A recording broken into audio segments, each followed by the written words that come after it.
5분 뚝딱 철학의 김필령입니다. 오늘은 20세기 가장 위대한 철학자이자 영미 분석 철학의 선구자라고 할 수 있는 비트겐슈타인의 생애에 대해서 살펴보겠습니다. 비트겐슈타인, 영미 분석 철학을 하신 분들한텐 비트겐슈타인이라는 그 이름 자체만으로 많은 울림이 있을 텐데요.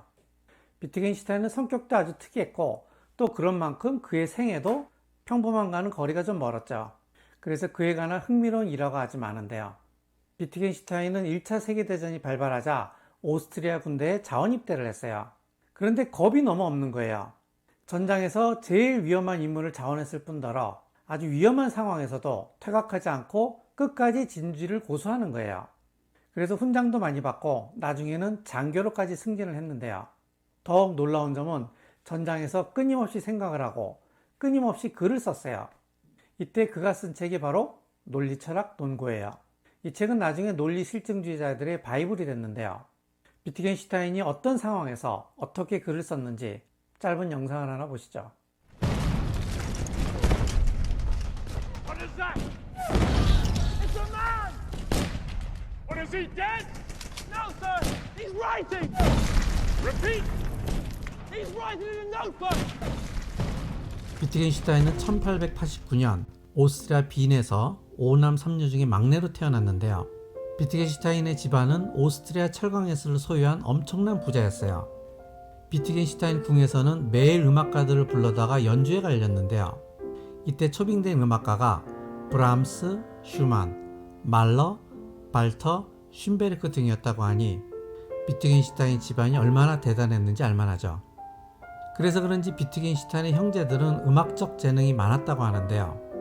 첫째 형은 여러 가지 악기를 다룰 줄 알았고 셋째 형은 첼로를 잘 켰다고 해요. 그리고 넷째 형은 피아노를 아주 잘 쳤다고 하는데요. 비트겐슈타인 자신도 클라리넷을 아주 잘 불렀다고 해요. 아버지는 갑부에다가 자식들의 재능은 뛰어나죠. 참 선택받은 집안이죠. 그런데요, 세상에 공짜는 없어요. 비트겐슈타인 형제들이 우울증 문제가 있었던 모양이에요. 비트겐슈타인의 첫째 형은 아버지와의 불화로 자살을 했고요. 둘째 형도 군에서 자살을 해요. 그리고 셋째 형도 술집에서 자신이 좋아하는 음악을 들으면서 청산거리를 먹고 자살을 해요. 자살의 이유가 자신의 동성애적 성향 때문이었다라고 하는데요. 비트겐슈타인도 동성애자였어요. 그래서 그런지 비트겐슈타인도 평생을 끊임없이 자살 충동과 죽음에 대한 공포에 시달렸다고 하는데요. 1차 세계대전이 벌어지자 군에 바로 입대한 이유가 계속해서 죽음과 대면하면서 죽음에 대한 공포에서 벗어나려 했던 것 같아요. 청소년기 비트겐슈타인은 기계와 공학에 관심이 많았는데요. 그래서 김나지움이 아니라 실업학교에 다녔어요. 여기서 히틀러와 같은 학교에 다녔다고 하는데요. 실제로 둘이 접촉이 있었는지는 알 수 없어요. 하지만 기록에 따르면 히틀러가 이 학교에 다닐 때 아주 이상한 유태인 한 명이 있었다라고 해요. 그가 바로 비트겐슈타인이 아닌가 하는 추측만 있어요.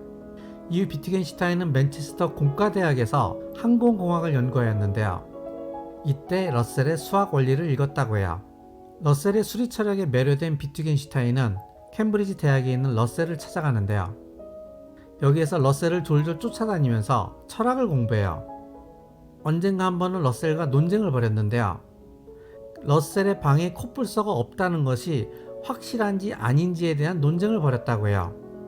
이때 비트겐슈타인은 러셀의 방에 코뿔소가 없다는 것이 확실하다는 것을 인정하지 않았다고 해요. 러셀은 비트겐슈타인을 천재의 완벽한 전형이라고 말했다고 하는데요. 한 1년쯤 지나자 비트겐슈타인은 노르웨이의 바닷가에 있는 오두막집으로 훌쩍 떠나버려요. 그리고 여기에서 혼자 운동 생활을 하죠. 그러던 중 1차 세계대전이 터져요. 전쟁이 터지자마자 비트겐슈타인은 오스트리아군에 자원 입대를 하는데요. 너무 용감한 거예요. 제일 위험한 보직을 자원했을 뿐만 아니라 퇴각 명령도 듣지 않고 용감하게 싸우는 거예요. 그리고 전장에서 항상 노트를 가지고 다녔는데 거기에다가 자기 생각을 계속해서 정리했어요. 나중에는 이탈리아 포로 수용소에 수감되었는데요. 거기서 자신의 원고를 마무리해요. 이게 바로 논리철학 논고예요. 포로 수용소에 있을 때 친구들의 도움으로 빠져나올 기회가 있었는데 석방도 거부했어요.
타자론에 대해서 두 가지가 있어요.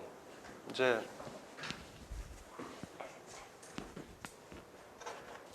일단은 뭐 그 타자라는 말은 뭐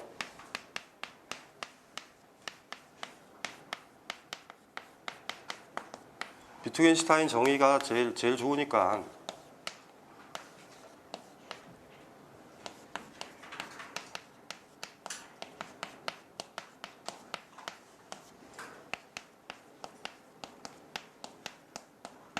오늘 여기 강의 오다가 타자들 만났어요? 길거리에서 많죠? 타자였어요? 타자 아니었다는 거 아셔야 돼요. 타자라는 존재는 기본적인 전제는 마주침이 전제가 돼야 돼요. 마주침. 저는 여러분들한테 지금은 일단은 타자예요. 그쵸? 여러분들이 마음을 열고 제가 이거 적는 거 뭐 기타 등등을 거슬리지만 적고 있을 수도 있고 저거는 나로서는 생각 못했던 건데 그래서 적고 있죠. 아, 나와 다른 사람이라는 느낌이 들죠. 물리적으로 누군가를 만나는 걸 마주침이라고 하진 않아요. 마주침이라는 건 여러분 존재가 동요가 돼야 마주침이거든요. 어떤 식이든지 간에. 제가 그래서도 옛날에도 그런 비유를 많이 들었잖아요. 오래된 부부가 이불 안에 같이 살아도 있죠. 그 거리가 수천 킬로일 수 있어요. 오래된 연인이 수천 킬로일 수 있죠. 손을 잡아요? 마주침이에요? 아니에요. 수천 킬로예요. 반면 수천 킬로 떨어진 두 사람이 실질적으로 계속 마주칠 수도 있어요. 이해되죠? 전화통화 하나로도. 그 강도가 유지돼야 마주침인 거예요.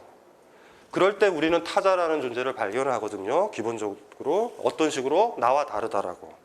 나와 다르다라고 느껴지는 거예요. 타자는 일단은. 그러니까 예를 들면은 이게 저일 수도 있고요. 아니면 여러분 몸일 수도 있어요. 여성분들이 생리를 하거나 그럴 때 있죠. 그럴 때 내 몸이라는 게 여러분 생각과는 무관하게 겉돌 때 있죠. 여러분들이 의식적으로 여성분들이 딱 해서 하나 둘 셋 생리하자 이러지 않죠. 그건 그냥 나와 무관하게 오고 나랑 거와 다를 수도 있어요. 그러니까 여러분 자신도 타자로 올 수 있어요. 이해되시죠? 아니면 다른 사람일 수도 있고. 지금은 이제 조금 협소하게 하지만 인간이 혼자서 놀 수 있는 것들은 내가 낯설 때요. 그러니까 내가 낯서는 거예요. 그러니까 이런 거죠.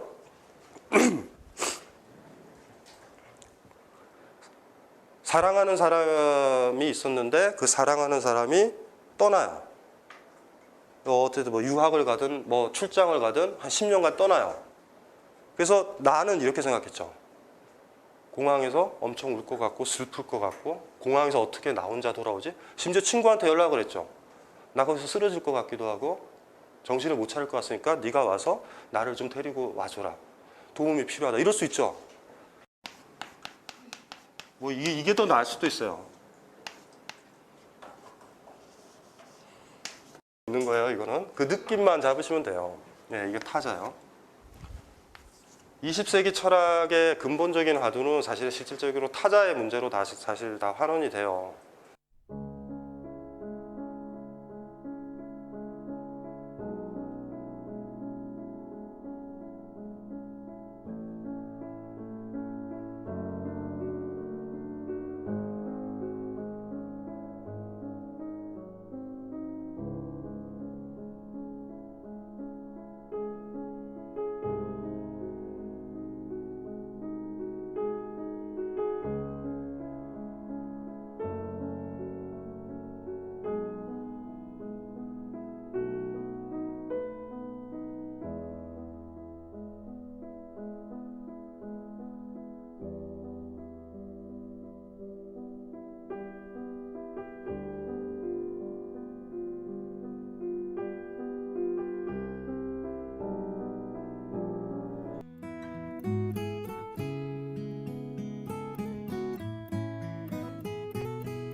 YTN 주식카페 라디오 북클럽 이미령입니다.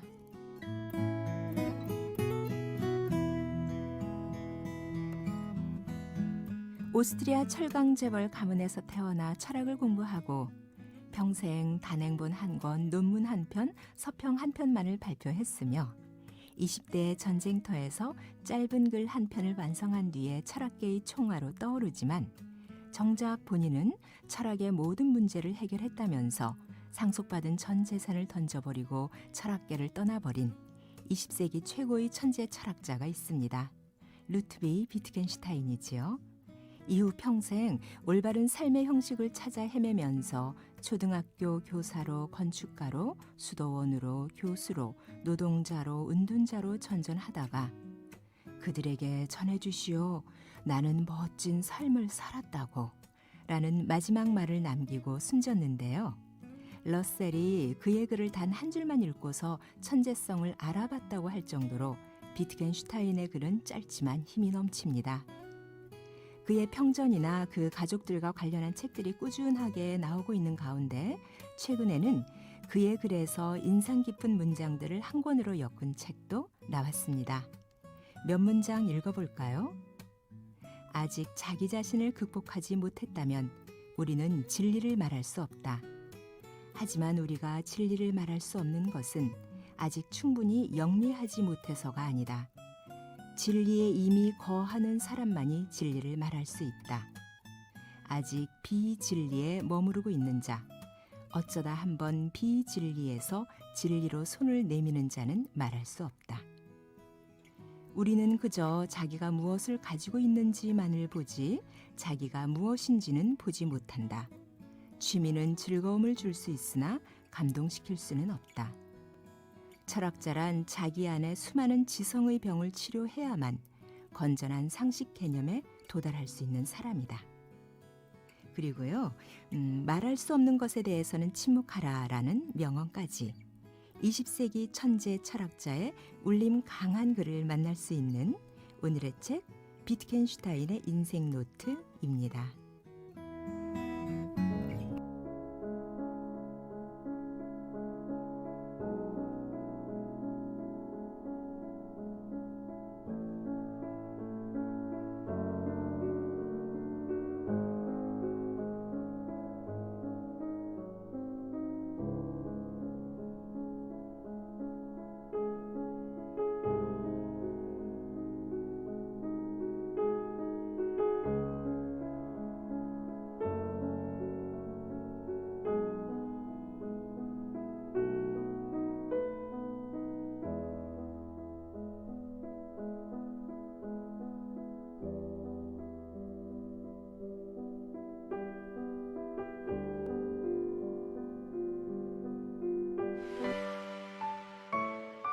비트겐슈타인 철학일기 책세상에서 편했습니다. 철학자였던 저자가 제1차 세계대전에 참전하며 기록했던 일기 중에서 내밀한 사유를 드러낸 것을 골랐습니다. 따라서 비트겐슈타인 철학의 길잡이인 동시에 인간 비트겐슈타인의 민낯을 고스란히 엿볼 수 있습니다. 세 가지 중요한 의미를 지닌 책이며 그중 하나는 사유의 흐름이 정교한 논리 구조에 녹아들었다는 점입니다. 또한 전쟁이라는 거대한 폭력을 마주하고 선 저자의 인간적인 면모를 확인할 수 있습니다. 일상적인 기록과 후반부에 나오는 자살, 죽음에 관한 대목 등에서 그가 바라보는 삶과 철학의 의미를 비로소 짐작하게 합니다.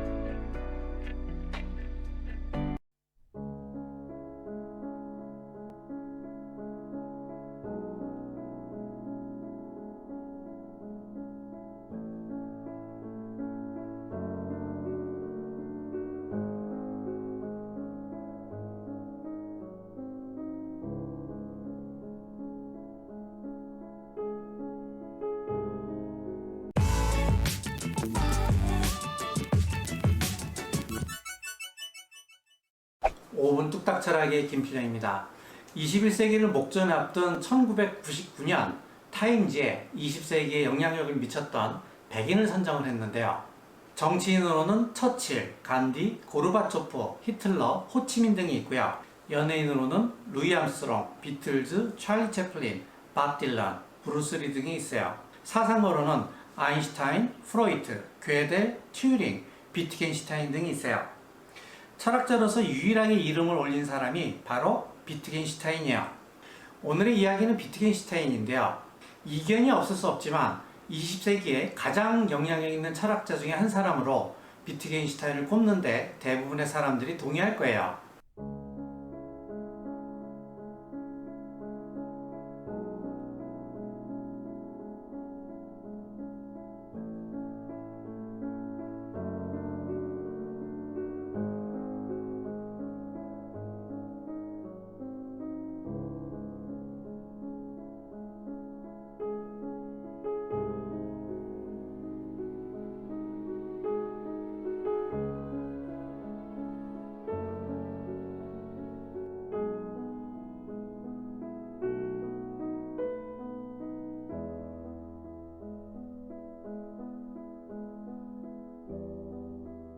2000년 동안 그 철학을 하는 사람들이 쓸데없이 많은 에너지를 낭비했다는 거죠. 그러니까 진리란 무엇이냐 이렇게 물어보면은 답할 필요가 없어요. 그거 없으니까 원래. 고생했다 이런 얘기죠. 철학에 관해서 좀 들었으면 좋겠다 이런 의견이 있었나 봐요. 근데 제가 철학을 공부했지만 철학이 어렵더라고요. 그래서 실생활에 별로 도움도 안 되고. 하지만 이제 뭐 그래도 혹시 재미가 있을 수도 있겠다라는 생각에서 이제 시험 삼아 한번 해보려고 그래요. 어렵고 재미가 없다 그러면 이제 바로 접으면 되니까. 그 비트겐슈타인이라는 그 철학자가 있었는데요. 20세기에 가장 유명한 철학자 중에 한 명이에요. 그러니까 이 사람이 어떻게 그 비판하고 있냐면요. 철학이라는 게 어렵잖아요. 그리고 해도 잘 모르겠고. 근데 이 사람의 주장은 뭐냐면요. 그게 처음에 잘못 시작해서 그렇다는 거예요. 어려운 이유가. 그 처음에 이제 우리가 이런 거 하잖아요. 이제 철학이라는 게 진리란 무엇인가? 선이란 무엇인가? 그다음 존재한다는 게 무엇인가? 이런 거 따진다는 거예요. 그런데 이것이 언제 시작됐냐면요. 그 기록에 의하면 이게 이제 플라톤, 소크라테스에서 시작된 거예요. 지식이라는 게 뭐냐고 물어봐요. 실제로 대화편에서. 그럼 막 대답을 해. 이런 게 지식이다, 저런 게 지식이다 얘기하면요. 하나하나 반박을 하는 거예요. 소크라테스가. 그래서 이건 이런 의미에서 지식이 안 되고 이것도 안 되고 이것도 안 된다. 따라서 지식은 이런 것이어야 한다라고 이제 얘기를 하거든요. 근데 비트겐슈타인이 주장하는 것은 뭐냐면은 그렇게 물어본 게 잘못이라는 거예요. 그렇게. 그러니까 지식이 무엇이냐라고 물어봤기 때문에 사람들이 착각을 했다는 거죠. 거기에 해당되는 지식은 무엇이다라는 것이 있다고 사람들이 착각했다는 거예요. 그게 본질이에요. 그렇게 하는 과정에서 마치 지식이 무엇인가가 딱 정의되는 것처럼 착각을 했다는 거예요. 그러니까 이제 셰익스피어도 얘기한 거예요. 인생이라는 게 연극과 같다. 극장 위에서, 무대 위에서 하는 그 연극이다. 꼭 그럴듯 하잖아요. 그 사람들이 당장 얘기해요. 근데 그건 각본이 있잖아. 그렇죠? 근데 인생은 각본이 어딨어? 그럼 인생이란 무엇이냐? 그럼 여행이다 그러면요. 여행이라는 건 자기가 그만두고 싶을 때 그만두는 건데 인생이 뭐 그만두고 싶다고 그만두어지는 게 아니잖아요. 갑자기 중단이 될 수도 있고 생각보다 너무 오래 살 수도 있고 그건 여행 아닌데 그러니까 인생에 관해서 무슨 얘기를 하던 거기에 본질이 없어요. 사실은. 다 다른 얘기를 하는 거죠. 그러니까 철학에서 지식이란 무엇인가를 물어보면요. 다 다른 얘기를 해요. 그런데도 사람들이 2000년 동안 지식이라는 것이 본질이 있다 이렇게 믿었다는 거예요. 그래서 지금도 철학을 한다는 거죠. 근데 그게 아무리 해도 소용이 없다는 거예요. 왜? 잘못 물어본 거예요. 지식은 이런 것이다. 그런 거 존재하지 않는다는 거예요. 이 사람이 이제 예를 드는 게 이런 거예요. 언어를 갖고 우리가 주로 탐구하잖아요. 게임이라는 말을 쓸 때 우리는 어떻게 생각하냐면요. 우리가 게임이라고 부르는 것에서는 다 공통의 성질이 있다는 거예요. 그래야지 그걸 게임이 된다는 거죠. 그게 본질이잖아요. 예를 들어보면 이런 거죠. 축구가 게임이잖아요. 그죠? 그러면 바둑은 게임인가요? 그럼 그걸 알기 위해서 우리가 하는 작업은 뭐냐면 사전을 찾는 거예요. 그럼 사전에 나와요. 게임의 정의가. 그게 본질이에요. 축구가 어때요? 룰이 있죠. 바둑도 룰이 있고 그 다음에 승부를 겨루잖아요. 그죠? 승패가 있고 그러면 둘 다 그런 의미에서 게임이구나. 그럴듯 하잖아요. 닮았고 또 이 사람은 그런 거 안 닮았는데 웃는 모습이 닮았고 그런 식이잖아요. 그죠? 그래서 오도했다는 거예요. 거기에 해당되는 본질이 있는 것처럼. 근데 비트겐슈타인이 이제 그런 면에서 획기적인 사람인데 이 사람이 왜 그렇게 사람들이 생각했을까에 관한 얘기를 하는 거 보면요. 우리가 이 과학적으로는 다르다는 거예요. 철학과는 달리 과학에서는 확실한 본질이 있다는 거예요. 물이 여러 가지가 있잖아요. 그죠? 뭐 좀 더러운 물도 있고 차가운 물도 있고 다 있잖아요. 이제 그런 의미에서 굉장히 그 20세기 중요한 철학자예요. 근데 이 사람의 업적이 이게 하나가 아니에요. 굉장히 많아요. 그 서양에는 상당히 많이 퍼졌어요. 이 사람 유명한 철학자니까요. 그런데 우리나라에는 아직까지는 일반화되지 않았죠. 왜? 비트겐슈타인이라는 이름 자체도 낯설고 그 이름이 낯설다는 얘기는 그의 주장이 퍼지지 않았다는 얘기죠. 지금 오늘 이것이 호응이 있으면 비트겐슈타인의 또 색다른 얘기를 또 해볼 수도 있어요.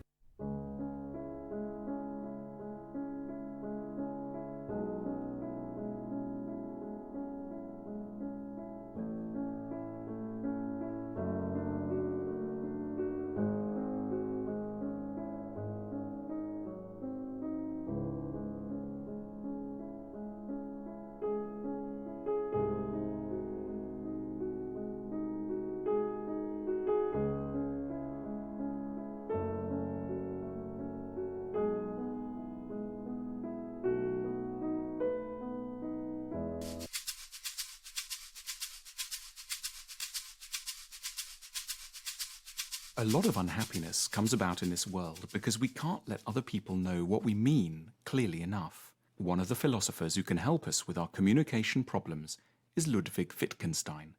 He was a recluse. He had a stutter, paused for ages in the middle of his sentences, and had a habit of storming out if he didn't like what people were saying.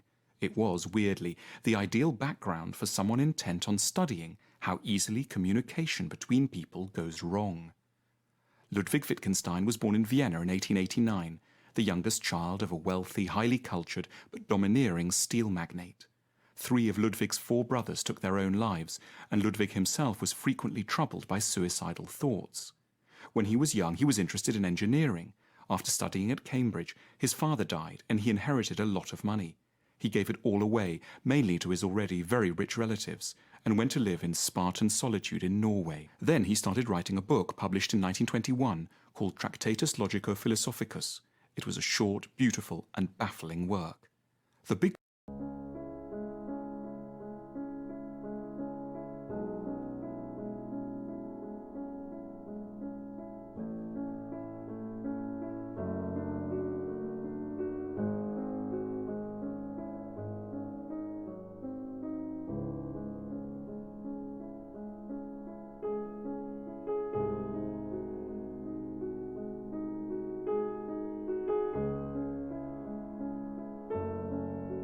The Times, 2nd of May, 1951. Dr. Ludwig Wittgenstein, who died in his 62nd year on Sunday at Cambridge, was a philosopher with a reputation as an intellectual innovator on the highest level. His earlier and later work formed the points of origin of 2 schools of philosophy, both of which he himself disowned. Throughout his life, Wittgenstein showed the characteristics of a religious contemplative of the hermit type. Thus he alternated between periods of great prominence in academic life and periods of extreme abnegation and retirement. We are still too close to Wittgenstein to form a just estimate of his work. Edward said, someone's coming to tea who's very, very important to me. You're not to say anything, and just be with us for tea. And so he came, and I watched him, and I poured out tea, and I did the usual thing with the scones. And P.S. I'm now building myself a small house here, miles from anyone.